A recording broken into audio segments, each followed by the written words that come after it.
সকালের বাবা বেরিয়ে যায় ওটস খেয়ে, কিন্তু তারপরে যায় পুপুন। ব্রেকফাস্ট আমাকে ডবল করে করতে হয়। আজকে করেছি আলুর তরকারি, তবে এটা জল ছাড়া। এভাবে আলুর তরকারি করি যখন ছোট দিয়ে আসে বাড়িতে, ফেরার সময় এই তরকারিটা নিয়ে যায়, অনেকক্ষণ ঠিক থাকে, নষ্ট হয় না। শুকনো লঙ্কা জিরে ফোড়ন দিয়ে ছোট ছোট করে আলু কেটে গ্যাস লো ফ্লেমে দিয়ে করতে হয়। সাথে লুচি, স্কুলে টিফিনে নেবে আর বাড়িতেও খেয়ে যাবে। আর পুপুন স্কুলে চলে গেল।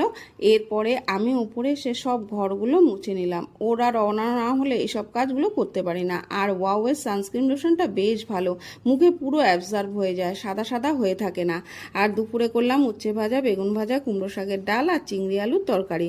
পুপুন স্কুল থেকে ফিরে এক্ষুনি আবার পড়তে যাবে, সময় নেই, তাই ওকে একটু খাইয়ে দিলাম।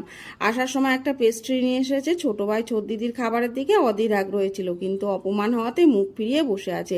আদর করে আবার তার মান ভাঙাতে হলো। রাতের ডিনারে হলো চিকেন রোল। এটা খাবে Pupun. Thanks for watching, tata.